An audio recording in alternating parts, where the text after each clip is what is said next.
নমস্কার, দ্য ওয়ালে আপনাদের স্বাগত। আজকের বিষয় শ্যামাপ্রসাদের ভূমিতে বিজেপির জয় কেন অন্য রাজ্য বিশেষ করে দাক্ষিণাত্যের জন্য অত্যন্ত গুরুত্বপূর্ণ। পশ্চিমবঙ্গে বিজেপি যে সরকার গড়তে যাচ্ছে এ নিয়ে এখন আর কোনো সংশয় নেই। এই ভিডিও যখন সোমবার বিকেলে করছি তখন প্রায় 200-র কাছাকাছি আসনে বিজেপি এগিয়ে আছে। এখন বিজেপির এই যে পশ্চিমবঙ্গের জয়, এটা তো একটা বড় বিষয় যে তারা দীর্ঘদিন অপেক্ষা করার পর তারা পশ্চিমবঙ্গে শেষ পর্যন্ত তাদের সরকার গঠন করার মতো জায়গায় তারা পৌঁছে গেল এবং এটা তাদের কাছে একটা বিরাট বড় বিজয়। এ নিয়ে কোনো সন্দেহ নেই। অনেক রাজ্যের তুলনায় পশ্চিমবঙ্গের এই জয়টি অত্যন্ত গুরুত্বপূর্ণ। তার রাজনৈতিক যদি ইতিহাস আমরা দেখি যে এই পশ্চিমবঙ্গের শ্যামাপ্রসাদ মুখোপাধ্যায় যিনি জনসংঘ প্রতিষ্ঠা করেছিলেন, সেই জনসংঘেরই পরবর্তী দল হচ্ছে 1980-তে তৈরি হয়েছিল বিজেপি। শ্যামাপ্রসাদ মুখোপাধ্যায়ের যে স্বপ্ন নিয়ে দল গঠন করেছিলেন, যে দলের অন্যতম তার দুই সারথি ছিলেন অটল বিহারী বাজপেয়ী এবং লালকৃষ্ণ আদবানি, যারা পরবর্তীকালে বিজেপি গঠন করে এবং সেই বিজেপি আজকে পল্লবিত হয়ে দেশের 20-21টা রাজ্যে ক্ষমতায় এবং পশ্চিমবঙ্গ তারা শেষ পর্যন্ত ক্ষমতা দখল করলো। এই যে বিজয়টি, এই বিজয়ের কিন্তু নানান তাৎপর্য আছে। প্রথমত দেশভাগজনিত যে ইস্যুগুলিকে বিজেপি দীর্ঘদিন ধরে লালন পালন করেছে পশ্চিমবঙ্গে এবং সেখান থেকে তারা অনুপ্রবেশের ইস্যুটিকে নিয়ে এসেছিল। এই যে বিষয়গুলো এবং উদ্বাস্তু যন্ত্রণার যে বিষয়গুলো, এই সমস্ত বিষয় নিয়ে তারা কিন্তু সেই যে জনসংঘের সময় থেকে এ পর্যন্ত 2026 এই লম্বা সময়টিকে আমরা যদি মানে ধরি, তাহলে 75 বছরের তপস্যা বা প্রচেষ্টার পর শেষ পর্যন্ত পশ্চিমবঙ্গে বিজেপি এই গেরুয়া পতাকা পুঁততে সফল হলো। আবার যদি আমরা বিজেপির জায়গা থেকে দেখি, বিজেপির প্রতিষ্ঠার জায়গা থেকে দেখি, তাহলে 46 বছর পর তারা সফল হলো। এখন বিজেপির এই সাফল্য পশ্চিমবঙ্গে কেন গুরুত্বপূর্ণ, তার কারণ তারা তো অনেকগুলো রাজ্যেই জিতেছে এবং পশ্চিমবঙ্গের চারপাশেই বিজেপির পদ্ম অনেক আগেই ফুটেছে। 2016-তে আসামে তারা ক্ষমতায় এসেছে, তারা 2024-এ ওড়িশাতে তারা ক্ষমতা দখল করেছে, ঝাড়খণ্ডে দীর্ঘদিন বিজেপির সরকার ছিল, এই মুহূর্তে সরকার নেই কিন্তু দীর্ঘদিন ছিল, বিহারে নীতিশ কুমার নিজেই সরে গেলেন এবং বিজেপির মুখ্যমন্ত্রী হলেন। ফলে সব মিলিয়ে পশ্চিমবঙ্গের চারপাশে পদ্মের একটা বড় চাষ তো বিজেপি দীর্ঘ সময়ের প্রচেষ্টায় তারা করেছিল, কিন্তু পশ্চিমবঙ্গ তারা কিছুতেই দখল করতে পারছিল না। এখন পশ্চিমবঙ্গে যে দখল করতে পারছিল না তার পেছনে একটা বড় বিষয় ছিল যে বিজেপি সম্পর্কে বামপন্থীরা 34 বছরের মধ্যে বিশেষ করে বাবরি মসজিদকে ইস্যু করে যে রাজনীতি ভারতবর্ষে শুরু হয়েছিল, মন্দির মসজিদ রাজনীতি, সেই রাজনীতিতে বামপন্থীরা বিজেপি সম্পর্কে যে ন্যারেটিভটা তৈরি করেছিল, যেটা একটি সাম্প্রদায়িক দল, একটি সাম্প্রদায়িক শক্তি, এই সাম্প্রদায়িক শক্তির সঙ্গে বাঙালি মননের কখনোই মিলমিশ হবে না, বাঙালি কখনোই এই দলকে গ্রহণ করবে না, এই প্রচারটা করে বামপন্থীরা দীর্ঘ সময়তে তারা বিজেপিকে আটকে রেখেছিল। পরবর্তীকালে যখন তৃণমূল কংগ্রেস পশ্চিমবঙ্গে প্রতিষ্ঠা হলো, মমতা বন্দ্যোপাধ্যায় কিন্তু প্রথম সঙ্গী করেছিলেন ভারতীয় জনতা পার্টিকে, বিজেপিকে। আপনাদের মনে থাকবে যে 1998 সালের 1 জানুয়ারি তৃণমূল কংগ্রেসের প্রতিষ্ঠা হয় এবং সে বছরই কিন্তু লোকসভার একটি অন্তর্বর্তী নির্বাচন হয়। আবার 1999 সালেও অন্তর্বর্তী নির্বাচন হয়েছিল। সেই নির্বাচনে তৃণমূল কংগ্রেস লড়াই করেছিল বিজেপির সঙ্গে জোট করে, সেই জোট ভেঙে যায় 2001-এর পশ্চিমবঙ্গ বিধানসভা নির্বাচনের আগে। সেখান থেকে মমতা বন্দ্যোপাধ্যায় বিজেপি সম্পর্কে যে ন্যারেটিভটাকে তৈরি করেছিলেন এতদিন ধরে, সেটা কিন্তু বামপন্থীদের তৈরি করা ন্যারেটিভ। অর্থাৎ বিজেপি একটি সাম্প্রদায়িক দল, তারা হিন্দু মুসলিম বিভাজন তৈরি করে, একটি অশুভ শক্তি, তারা সমাজকে ধর্মের ভিত্তিতে ভাঙবে। এই যে বিষয়গুলো, এই বিষয়গুলো ধারাবাহিকভাবে মমতা বন্দ্যোপাধ্যায়ও প্রচার করে গিয়েছেন, যার সূত্রপাত বামপন্থীরা করেছিলেন। অন্যদিকে বিজেপি তারা কিন্তু তাদের রাজনীতিতে এই ব্যাপারে যেটা লক্ষণীয় সেটা হচ্ছে যে তাদের রাজনীতি নিয়ে যত বিতর্ক থাক, যাই থাক, বিরোধীরা যাই বলুক, তারা তাদের রাজনৈতিক মতাদর্শে অটল, যে তারা মনে করে যে ভারতবর্ষে হিন্দুত্বই হচ্ছে ভারতবর্ষের রাজনীতি, সমাজ, ধর্ম যা কিছু আছে, সংস্কৃতি, সব কিছুর মূলেই হচ্ছে হিন্দুত্বই শেষ কথা বলবে, হিন্দুত্বকে হাতিয়ার করেই তারা এগিয়েছে। ফলে তাদের দীর্ঘদিন অপেক্ষা করতে হয়েছে, কিন্তু শেষ পর্যন্ত তারা কিন্তু পশ্চিমবঙ্গের যে মননে যে প্রতিবন্ধকতাটা ছিল, বাঙালি সমাজের মধ্যে বিজেপিকে গ্রহণ করা নিয়ে যে প্রতিবন্ধকতা ছিল, যে মানসিক প্রতিরোধটা ছিল, সেইটা কিন্তু বিজেপি ভাঙতে সক্ষম হয়েছে। অবশ্যই আমি বলবো যে এই কাজটি তাদের জন্য অনেকটা সহজ করে দিয়েছেন কিন্তু স্বয়ং মমতা বন্দ্যোপাধ্যায়। তার কারণ তিনি বিজেপির হিন্দুত্বের বিরোধিতা করতে গিয়ে যে নরম হিন্দুত্বের পথ নিয়েছিলেন, অর্থাৎ তিনিও কিন্তু সমানতালে মন্দির রাজনীতি করেছেন। তিনি সমানতালে এই যে পুজো স্পন্সর করা, ক্লাবগুলিকে টাকা দেওয়া, দুর্গা কার্নিভাল করা, বা আরও নানানভাবে সরকারি টাকায় মন্দির বানানো, এই সব কিছু করে তিনিও কিন্তু সমান্তরালে একটা হিন্দুত্বের রাজনীতি করেছেন, যেটাকে বলা হয় নরম হিন্দুত্বের রাজনীতি।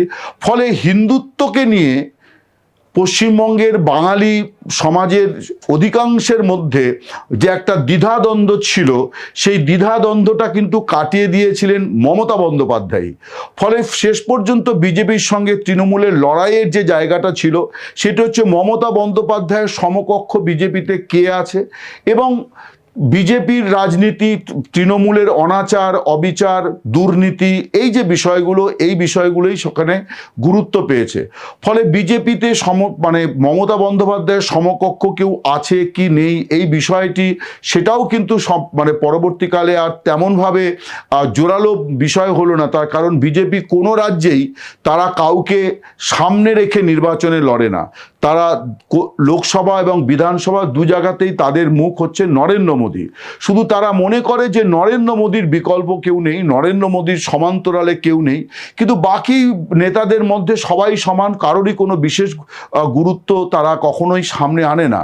যেমন আমরা মধ্যপ্রদেশে দেখেছি যে মানুষ শিবরাজ সিং চৌহান তার মুখ দেখে ভোট দিয়েছিলেন, কিন্তু ভোটের পরে চৌহান চলে গেলেন দিল্লিতে, কেন্দ্রের কৃষিমন্ত্রী হয়ে গেলেন, আর মোহন যাদব হয়ে গেলেন মুখ্যমন্ত্রী। ফলে ফেসটাও বিজেপির কাছে গুরুত্বপূর্ণ নয়। তারা এইভাবেই একাধিক রাজ্য দখল করেছে এবং শেষ পর্যন্ত পশ্চিমবঙ্গ তারা দখল করলেন। সবাই জানেন, অনেকের ধারণা যে শুভেন্দু অধিকারী হয়তো মুখ্যমন্ত্রী হতে পারেন, কিন্তু কি হবে আমরা জানি না। কিন্তু শুভেন্দু অধিকারীকে কখনোই কিন্তু সরকারিভাবে বিজেপি তাদের ফেস বলে ঘোষণা করেনি। এখন আলোচনায় আসি যে এই যে ফলাফল, এই ফলাফল আর 5টা রাজ্যে জয়ের থেকে কেন বাংলার জয়টা, বিজেপির বাংলার জয়টা অনেক বেশি রাজনৈতিক গুরুত্ব এবং তাৎপর্য বহন করে। প্রথমত, বিজেপির একটা পরিকল্পনা আছে যে উপকূল ধরে, অর্থাৎ বঙ্গোপসাগরের পার ঘেঁষে যে রাজ্যগুলি, সেই রাজ্যগুলিকে তারা পরপর দখল করবে। তাদের জন্যে 2টি বাধা ছিল। একটি বাধা ছিল পশ্চিমবঙ্গ, তারপরে ছিল উৎকল বা ওড়িশা, এবং এই 2টো রাজ্য কিন্তু তারা দখল করে নিয়েছে। এরপর আছে হচ্ছে অন্ধ্রপ্রদেশ, তেলেঙ্গানা, তামিলনাড়ু, কেরালা, কর্ণাটক দক্ষিণের রাজ্য। সেখানে বিজেপি দীর্ঘ সময়ের মানে ক্ষমতায় ছিল, আবারও হয়তো আগামী দিনে তারা ক্ষমতায় আসবে, কিন্তু সেটা মানে কর্ণাটকের মানুষ বিজেপিকে গ্রহণ করলেও তামিলনাড়ু, কেরালা এবং মানে অখণ্ড অন্ধ্রপ্রদেশ বা যদি ধরি বা খণ্ডিত অন্ধ্রপ্রদেশ, অর্থাৎ অন্ধ্রপ্রদেশ এবং তেলেঙ্গানা, সেখানকার মানুষ এখনো বিজেপিকে গ্রহণ করেনি। তার একটা বড় কারণ হচ্ছে যে দক্ষিণী যে সংস্কৃতি এবং দ্রাবিড় কালচারের যে দাপট, দ্রাবিড় সংস্কৃতির যে দাপট, সেই যে সংস্কৃতির যে প্রতিরোধ বা প্রাচীর, সেই প্রাচীর বিজেপি এখনো তার হিন্দুত্বের রাজনীতি দিয়ে ভাঙতে পারেনি।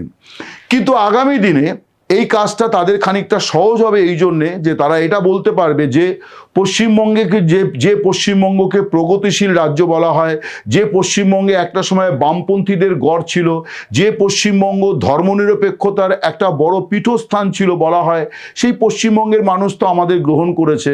ফলে আস্তে আস্তে দক্ষিণের রাজ্যগুলি এবং আরও যে রাজ্যগুলি বিজেপির অধরা আছে, সেখানে তাদের মানুষকে বোঝাতে সুবিধা হবে যে বিজেপিকে নিয়ে যে সংশয়, যে দুর্ভাবনা, এগুলি নিছকই একটি প্রচার। বিজেপিকে সবাই গ্রহণ করেছে। দেখো, বাঙালিরা রবি ঠাকুরের রাজ্য, নজরুলের রাজ্য, তারাও আমাদের গ্রহণ করেছে। ফলে তোমাদের কি বাধা আছে? দক্ষিণে যে সমস্যাটা বিজেপি এখনো কাটিয়ে উঠতে পারেনি, অন্ধ্রপ্রদেশ ছাড়া এই কর্ণাটক ছাড়া আর কোথাও যেটা পারেনি, সেটি কিন্তু হচ্ছে যে দক্ষিণী রাজনীতির যে পৃথক রাজনীতি এবং হিন্দি বিরোধিতা।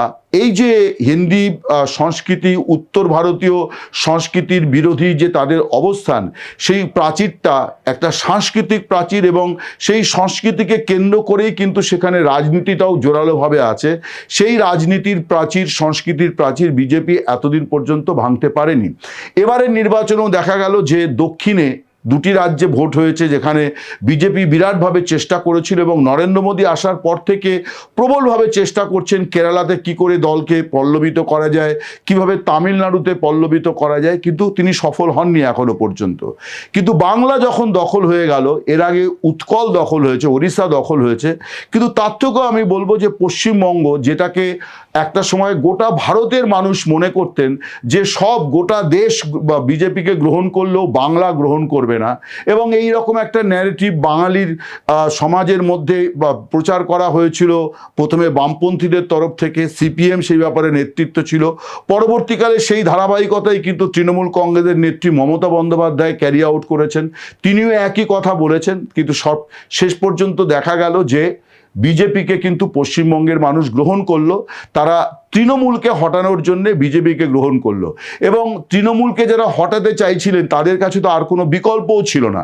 তার কারণ কংগ্রেস, সিপিএম এই দলগুলি, তারা এই যে তৃণমূলের 15 বছরে তারা নিঃশেষিত হয়ে গেছে, ফলে তাদের দিয়ে তৃণমূলকে তাড়ানো যাবে না। মানুষ অপেক্ষা করেছিলেন, 2021-এও তারা তৃণমূলের কথায়, বাঙালি অস্মিতার কথা ভেবে তারা ভোট দিয়েছিলেন যে না, আমরা এই হিন্দু এবং হিন্দি, এই যে দুটো মানে একটি রাজনৈতিক, সামাজিক, সংস্কৃতি এবং ভাষার দাপটের যে দল, এই দলকে আমরা গ্রহণ করব না। কিন্তু বিগত 5 বছরের তৃণমূল সরকারের যে কর্মসূচি, যে কর্মকাণ্ড, যেটা নিয়ে মানুষ তিতিবিরক্ত ছিলেন, সেখানে মানুষ কিন্তু তৃণমূলকে হটানোর জন্য তাদের কাছে একমাত্র অপশান ছিল বিজেপি। তারা বিজেপিকে গ্রহণ করেছে। এবং যে কথা বলছিলাম, আবার গোড়ার কথা দিয়েই শেষ করি, সেটি হচ্ছে যে হিন্দুত্বকে নিয়ে যে বাঙালি সমাজে, বাঙালি মননে যে আপত্তি বা বিরোধিতাটা ছিল, সেই বিরোধিতাটা কিন্তু কাটিয়ে তুলেছিলেন মমতা বন্দ্যোপাধ্যায় তার নরম হিন্দুত্বের রাজনীতি দিয়ে। নরম হিন্দুত্ব শেষ পর্যন্ত হিন্দুত্বর কাছে পরাজিত হলো। নমস্কার, শুভরাত্রি, সকলে ভালো থাকবেন।